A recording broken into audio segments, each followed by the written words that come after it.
আসসালামু আলাইকুম রহমতুল্লাহি ওয়া বারাকাতুহু ওয়া মাগফিরাতুহু ওয়া হাদিয়া লাহু। বন্ধুরা কেমন আছেন? আশা করি সকলে ভালো আছেন। আমি আল্লাহর রহমতে এবং আপনাদের দোয়ার বরকতে অনেক সুস্থ আছি এবং বেটার আছি।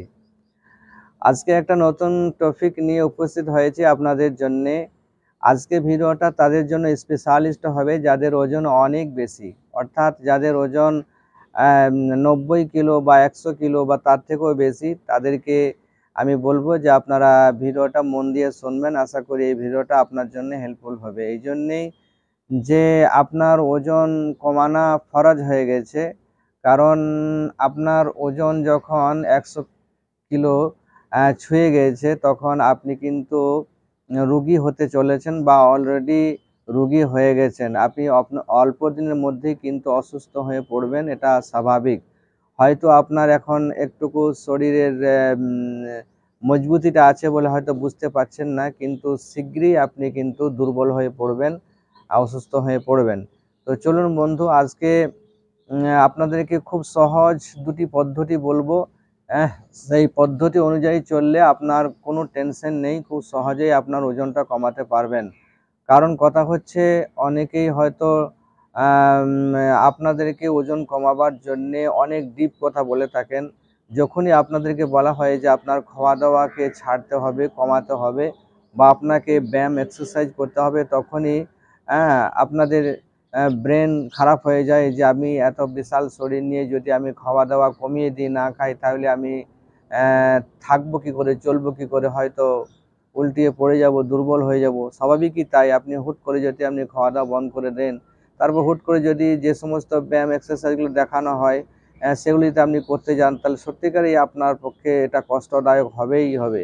তার কারণই হচ্ছে, যে সমস্ত ব্যায়ামগুলো আপনাদেরকে দেখানো হয়, যারা ব্যায়ামগুলো দেখায় তাদের কিন্তু অলরেডি শরীরটা ফিট থাকে। অর্থাৎ ফিট শরীরে যদি এক্সারসাইজ করেন তাতে অসুবিধা তেমন কিছু হয় না। কিন্তু আপনার শরীর যখন আনফিট, এখন ওভার ওয়েট আছেন একদম 100 কিলো, তার চেয়েও বেশি, বা 90 কিলো বা 80 কিলো, সেই ক্ষেত্রে যদি আপনি এক্সারসাইজ বা ব্যায়ামগুলি করতে যান, তাহলে কিন্তু আপনি অসুবিধায় পড়বেন, আপনার জন্য অনেক কষ্টদায়ক হবে। তো আপনি যদি ওজন কমাবার জন্য যদি কষ্ট করে সে ব্যায়ামগুলো হয়তো শুরু করেন, তাহলে দেখবেন যে 1 দিন 2 দিন 3 দিন করার পরে আপনাকে যখন পীড়া দেবে, আপনার কষ্ট হবে, তখন আপনি বিরক্ত হয়ে ছেড়ে দেবেন, বাবা পারবো না, এ অসম্ভব। তো সেক্ষেত্রে আপনার ধিক্কার লেগে হয়তো ছেড়ে দেবেন, ফলে আপনার ওজন কমবে না। বা আপনি তো হুট করে খাওয়া দাওয়া ছেড়ে দেন, হঠাৎ করে যদি আপনি কিছুই না খান, খুব অল্প পরিমাণ খান, তাহলে দেখবেন হঠাৎ করে দুর্বল হয়ে যাবে। তা আমি বলবো আপনাদেরকে সুপরামর্শ দেওয়ার জন্য, সেটা হচ্ছে যে আপনি হুট করে খাওয়া দাওয়া বন্ধ করবেন না, এবং হুট করে আপনি কোনো ব্যায়াম বা এক্সারসাইজ করবেন না।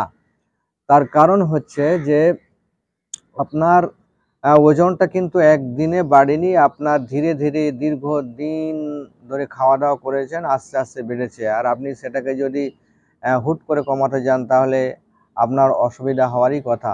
তো চলুন বন্ধু, আজকে সহজ পদ্ধতিতে বলে দেব। দুটি বিষয় আপনাকে খেয়াল রাখতে হবে। সেটা হচ্ছে, প্রথমত আপনাকে খেয়াল রাখতে হবে, সেটা হচ্ছে যে আপনার একটা সুন্দর হেলদি ডায়েট আপনাকে মেনটেন করতে হবে। অর্থাৎ সুন্দর হেলদি ডায়েট প্ল্যান বা ডায়েট চার্ট একটা আপনাকে রেডি করে নিতে হবে। আমি অন্যান্য ভিডিওগুলোতে আমি বলেছি কিভাবে ডায়েট মেনটেন করবেন, বা কিভাবে কি খাবেন কি না খাবেন সেগুলো বলেছি। তো চলুন বন্ধু, আজকে এক নজরে খুব ছোট্ট করে আপনাদেরকে বলে দিই, সেগুলিকে লক্ষ্য রাখার চেষ্টা করবেন। প্রথমত আপনি আমাদের শরীরে যেমন 3টে জিনিসের দরকার হয়, সেটা হচ্ছে কার্ব, ফ্যাট আর প্রোটিন। অর্থাৎ গুড ফ্যাট, প্রোটিন এবং কার্ব, এই 3টে নিয়েই আমাদের কিন্তু শরীর মেনটেন করতে হয়, শরীর আমাদের ঠিকঠাক চলে। কিন্তু আমরা দীর্ঘদিন কার্ব বেশি ইনটেক করেছি বা কার্ব বেশি খেয়েছি, ফলে আমাদের শরীরে চিনি বেড়ে গেছে, ওয়েট বেড়ে গেছে। অতএব আমাদেরকে সর্বপ্রথম লক্ষ্য রাখতে হবে যে আমাদেরকে কার্বটাকে কম খেতে হবে, কার্বটাকে কম নিতে হবে।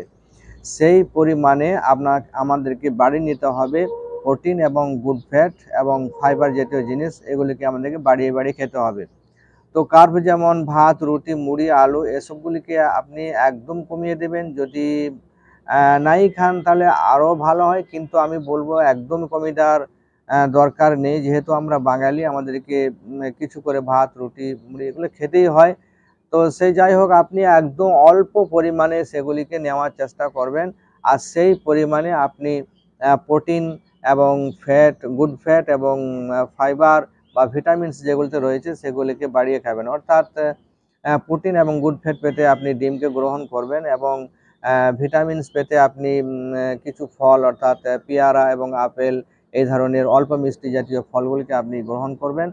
আর সেই সঙ্গে আপনি সবজিগুলিকে বেশি বেশি করে খাবেন, কারণ প্রত্যেক সবজিতে কিন্তু ক্যালোরি কম এবং সেগুলোতে ফাইবার এবং ভিটামিনস কিছু আছে, সেগুলিকে আপনি পেয়ে যাবেন। তো এগুলো যদি আপনি বেশি বেশিও খান তাহলে আপনার কিন্তু পেটটা ভরা ভরা মনে হবে, কিন্তু আপনার ক্যালোরি কিন্তু অল্প পরিমাণ ইনটেক হবে। অতএব আমি বলবো যে কার্বের পরিমাণটা একদম কমিয়ে দিয়ে আপনি হ্যাঁ এই বেশি বেশি করে সবজি এবং কিছু ফল আর ডিম এগুলিকে আপনি খেয়ে আপনার একটা সুন্দর ডায়েট চার্টকে আপনি ফলো করুন। ঠিক সেই ডায়েট চার্টকে ফলো করে তার পাশাপাশি যেটা বলবো সেটা হচ্ছে এই যে আপনি মর্নিং ওয়াক করবেন, কারণ এখানে আমি প্রথমত আপনি কোনো দিন হ্যাঁ ওই কঠিন কঠিন ব্যায়ামগুলো অবশ্যই করতে যাবেন না, কারণ আপনি সমস্যায় পড়ে যাবেন। তা আমি বলবো যে আপনাকে প্রথমত এই সুন্দর ডায়েটের পাশাপাশি আপনি হাঁটাহাঁটি শুরু করবেন। তবে হয়তো হাঁটতেও আপনার কষ্ট হবে, কিন্তু কষ্ট হলেও আপনাকে একটুকু হাঁটতেই হবে, কারণ শরীরের একটুকু ঘাম ঝরা না হাঁটলে আপনার কিন্তু ওজন লস হতে কিন্তু সহযোগিতা হবে না। সেক্ষেত্রে বলবো যে আপনার সাধ্য অনুযায়ী, আপনার শরীর অনুযায়ী আপনি হাঁটা শুরু করবেন। প্রথমত 1 কিলোমিটার হাঁটবেন, তারপরে 1 কিলোমিটারটাকে আপনাকে 2 কিলোমিটার পরিণত করতে হবে। প্রথমত কিন্তু আপনাকে মাইন্ডটা সেট আপ করতে হবে যে আপনি ওজনটা কমাবো এই বলে। তাহলে ঠিক ডায়েটটাও আপনি মেনটেন করতে পারবেন এবং হাঁটাহাঁটিটাও আপনার মাইন্ডে সেট আপ হয়ে যাবে, আমাকে হাঁটতেই হবে। হ্যাঁ, সেক্ষেত্রে আপনি 1 কিলোমিটারকে 2 কিলোমিটার করলেন, 2কে 3 করলেন, 3 কিলোমিটার হাঁটতে হাঁটতে আমি 4 কিলোমিটার, এইভাবে বাড়িয়ে বাড়িয়ে যতটা পারেন, হ্যাঁ 5 কিলোমিটার, 6 কিলোমিটার। আমি বাস্তব জীবনে যেটা আমি করেছি সেটাই আপনাদেরকে বলি, কারণ আমার যখন ওয়েট বেশি ছিল, 72 কিলো ওজন ছিল, তখন যখন আমি হাঁটতাম আর কি, তো 1 কিলোমিটার হাঁটতে কিন্তু আমাকে দম লাগতো, আমাকে শ্বাসকষ্ট হয়ে যেত, বা মনে হয় যেন অনেক কিছু হেঁটে দিলাম। ওই 1 কিলোমিটার কিন্তু আমার ঘাম ঝরে যেত। তারপরে যখন 1 কিলোমিটার হাঁটতে হাঁটতে যখন একটা অভ্যাসে পরিণত হয়ে গেল, তখন দেখলাম যে আমাকে একটু বাড়াতে হবে। তখন আমি 2 কিলোমিটার করলাম, তখন দেখলাম যে যখন 1 কিলোমিটার হাঁটতে যে পরিমাণ কষ্ট হচ্ছিল, এখন 2 কিলোমিটার হাঁটলে সে পরিমাণও কষ্ট হচ্ছে না।